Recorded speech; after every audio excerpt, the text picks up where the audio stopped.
बिस्मिल्लाहिर्रहमानिर्रहीम। अस्सलाम वालेकुम। नॉवल एक्स ऑफिशियल में खुश आमदीद। नावल और मनिंदा माह इस्त व चांदसी के सितंबर 4। वक्त ने एक बार फिर उसके ज़ख्मों को उधेड़ के रख दिया था। गुजरी रात उस पर बहुत भारी पड़ी थी। सुबह उसकी आंख खुली तो खुद को इसी पोजीशन में बैठे हुए सोते पाया। काफ़ी देर से फ़ोन चिंगाड़ रहा था। हाथ बढ़ाकर फ़ोन उठाया तो स्क्रीन पर अली का नाम जगमगा रहा था। हेलो। हाँ हेलो ज़ियान यार, तुम कहाँ हो? कल जब से गए हो कोई अता पता नहीं। तुम ठीक तो हो? अली कॉल रिसीव होते ही शुरू हो गया था। ज़ियान ने मुख्तसर सा जवाब दिया था। अच्छा, यूं नहीं आ रहे हो? हाँ आता हूँ, चलो आ जाओ, मैं इंतज़ार कर रहा हूँ। ओके जल्दी पहुँच। बाय। कॉल के एंड होते ही ज़ियान ने मोबाइल बेड पर फेंका और कबर्ड की तरफ बढ़ा था। अपने लिए ड्रेस निकालकर फ्रेश होने चला गया। 20 मिनट बाद फ्रेश होकर कमरे में आया। अपने भीगे बालों में हाथ चलाते हुए शीशे के सामने खड़ा हुआ था। ओशन ब्लू आइज, गोरी रंगत, तीखे नकूश, मगरूर खड़ी नाक, गुलाबी लब और पेशानी पर मौजूद 2 छोटे बल जो इसकी शख्सियत को मगरूर और ज़्यादा रौबदार बनाते थे। बालों को अच्छे से सेट किया और फिर अपने ऊपर खुशबू का छिड़काव करता खुद को एक नज़र आईने में देखा था। बरसों की थकी उदास आंखें, नीली आंखों में कोई तासुर ना था, जैसे उदास खामोश खड़ा समंदर। आंखों को बंद करके एक गहरी सांस ली और सामने की तरफ बढ़ा। बेड से अपना फ़ोन उठाया, साइड ड्रॉर से कार की चाबी और वॉलेट लिया और बाहर की जानिब बढ़ गया। हॉल में दाखिल हुआ तो डाइनिंग टेबल पर इसके लिए नाश्ता तैयार था, मगर कुछ खाने को दिल ना था तो नाश्ते में सिर्फ जूस पिया और सामने खड़े शख्स को मुखातिब किया। राशिद बाबा? जी ज़ियान बेटा, इन्होंने मुस्कुराते हुए जवाब दिया था। बाबा आप मेरे कमरे की सफाई करवा दीजिएगा। मगर टेबल पर रखे खाने को देख ज़ियान को जानान की बात याद आई थी तो बंजर होंठों पर हल्की सी मुस्कान बिखरी थी। और हाँ बाबा, ये खाना आप अपने घर भिजवा दें, छोटू और चची के लिए। अब से रोज़ उनके लिए खाना आप यहाँ से भेजिएगा। जवाबन राशिद खुले दिल से मुस्कुराए थे। ठीक है बेटा ज़ियान। ओके बाबा, मैं चलता हूँ। अल्लाह हाफिज़ बेटा। तो जवाबन ज़ियान ने महज सर हिलाकर जवाब दिया था। पूरे घर में सिर्फ दीन मोहम्मद राशिद ही था जिससे ज़ियान बात करता था, क्योंकि दीन मोहम्मद राशिद दानेन मुस्तफ़ा और मुस्तफ़ा कमाल का बहुत पुराना और वफादार मुलाजिम था। दानेन बेगम के इंतकाल के बाद 7 साल ज़ियान को राशिद और उसकी जोजा आसिया ने संभाला था, जिसके लिए ज़ियान ने भी हमेशा उनका ख्याल रखा था और उनसे मोहब्बत करता था। उनकी हर ज़रूरत को बिना बोले ही पूरा करता था। ज़ियान यूं ही पहुंचा तो अली को अपना मुंतज़िर पाया तो होंठ खुद ब खुद होले से मुस्कुरा दिए। बचपन से अब तक अली ही था जो ज़ियान का दोस्त था, इसका जिगरी यार, जो ज़ियान की हर बात सुनता, इसका गुस्सा भी बर्दाश्त करता और प्यार भी, क्योंकि ज़ियान की ज़िंदगी में वो वाहिद असासा था जिसको अपने खूनी रिश्तों से ज़्यादा प्यार किया था। ज़ियान हमेशा अली की हर बात मानता था।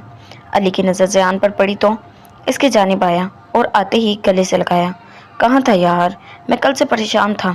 बंदा एक कॉल ही रिसीव कर लेता है, मगर ना मुर्शिद, आपने तो कसम खाई है हमें जलील करने की। अली ने ज़ियान से अलग होते ही दुहाई दी थी। अरे कुछ नहीं हुआ मेरी रूठी हुई महबूबा, मैं एकदम ठीक हूँ। और तुम्हें तो पता है मिस्टर एंड मिसेस मुस्तफ़ा कमाल जब घर आते हैं तो मेरा सुकून बर्बाद कर देते हैं। खैर मुझे छोड़ो, तुम बताओ कैसे हो? जानी एकदम ठीक, फिट फाट, देख तेरे सामने हूँ। गुड है जानी, चल क्लास में चलते हैं। चल। तो फिर दोनों बातें करते हुए क्लास की तरफ बढ़ गए। जानान बेटा, आप तैयार हैं यूनिवर्सिटी के लिए? हमजा ने कमरे से बाहर निकलते हुए जानान से पूछा था। जी बाबा जानी, तैयार हूँ, बस हिजाब करती हूँ। तो चलते हैं। जानान की बात सुनते हमजा को दिली खुशी हुई। बेशक अल्लाह पाक बेहतर नहीं बेहतरीन से नवाजता है, और जब इंसान एक कतरा मांगता है तो अल्लाह रब्बुल इज़्ज़त दरिया अता करता है, और जब कोई दुआ कबूल ना हो तो समझ जाओ कि उसमें कोई बेहतरी होगी, खुदा की कोई ना कोई मसलियत छुपी होगी। बाबा जानी। जानान की आवाज़ पर हमजा ख्यालात की दुनिया से बाहर आया था। जी मेरी गुड़िया, चलें? जी बिल्कुल बाबा जानी। तो जानान और हमजा बाहर की तरफ बढ़ गए। जानान गाड़ी में बैठी तो हमजा ने गाड़ी हानिया के घर के सामने रोकी तो हानिया भी गाड़ी में आकर बैठ गई। अस्सलाम वालेकुम। گاڑی میں بیٹھتے ہی ہانیہ نے حمزہ اور جانان کو سلام کیا تھا۔ وعلیکم السلام، جانان اور حمزہ دونوں نے جواب دیا۔ کیسی ہو میری پیاری جانو؟ الحمدللہ ٹھیک، شکر اللہ پاک کا۔ ہانی تم کیسی ہو؟ جانان نے خوش دلی سے بتایا تھا۔ الحمدللہ ٹھیک، بولے تو ایک دم چکاس، ہانیہ ڈرامائی انداز میں بولی تھی، جس پر جانان نے اس کے انداز پر مسکراتے ہوئے نفی میں سر ہلایا تھا۔ کچھ ہی دیر میں دونوں یونیورسٹی پہنچتے اپنی کلاس کی طرف بڑھ گئی، مگر جیسے ہی کلاس میں داخل ہوئی تو اپنی جگہ پر زیان اور علی کو بیٹھے دیکھا۔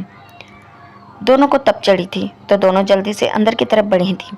یہ آپ دونوں اٹھے یہاں سے، جانان نے زیان کو ذرا سخت انداز میں کہا۔ کیوں؟ زیان پرسکون انداز میں بولتے ہوئے جانان اور ہانیہ کو آگ لگائی تھی۔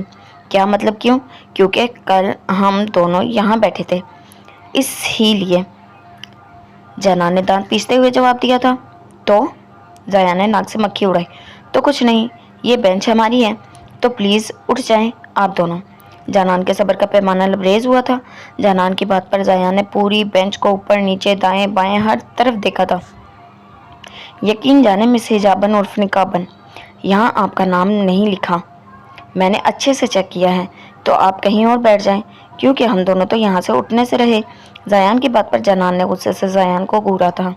جانان کی آنکھوں میں غصے کا تاثر دیکھ کر زیان کو انجانی سے خوشی محسوس ہوئی تھی، اور پھر زیان نے دل جلا دینے والی مسکراہٹ پاس کی تھی۔ جانو چلو ہم وہاں بیٹھتے ہیں، ہانیہ نے بیزاریت سے زیان اور علی کو دیکھتے ہوئے کہا۔ جانان نے مختصر سا جواب دیا تھا، اور ویسے بھی ان گدھوں سے بات کرنا ہی بیکار ہے۔ ہانیہ کو علی کا پرسکون انداز ذرا بھی نہیں بھایا تھا۔ بائی دا وے، تم بندریوں سے بات کون کرنا چاہتا ہے؟ علی نے بھی اینٹ کا جواب پتھر سے دیا تھا۔ تم؟ ہانیہ دوبارہ کچھ بولتی اس سے پہلے پروفیسر کلاس میں داخل ہوتے دکھائی دیے تھے۔ چلو ہانی، جانان نے ہانیہ کا ہاتھ تھاما تھا۔ چلو۔ کچھ ہی دیر میں ان کا لیکچر شروع ہو چکا تھا۔ پروفیسر نے لیکچر کے بعد سب کو الگ الگ عنوان پر پریزنٹیشن ذمہ لگائی اور چار اسٹوڈنٹس کا ایک گروپ بنا دیا۔ اسٹوڈنٹس، آپ سب نے پریزنٹیشنز اچھے سے تیار کرنی ہے، سب کے پاس 2 ہفتوں کا وقت ہے، تھوڑی دیر میں گروپ لسٹ میں بھجوا دوں گا، اللہ حافظ۔ مسلسل 5 لیکچر لینے کے بعد اب بریک ہوئی تھی۔ سارے اسٹوڈنٹس کلاس سے نکل رہے تھے کہ کلاس میں HOD سر داخل ہوئے، تو جو اسٹوڈنٹس کلاس میں موجود تھے واپس اپنی جگہوں پر بیٹھ گئے۔ ڈیئر اسٹوڈنٹس، مجھے آپ کے 5 منٹس چاہیے، کچھ اناؤنسمنٹ کرنی ہے، ذرا توجہ سے سنیں۔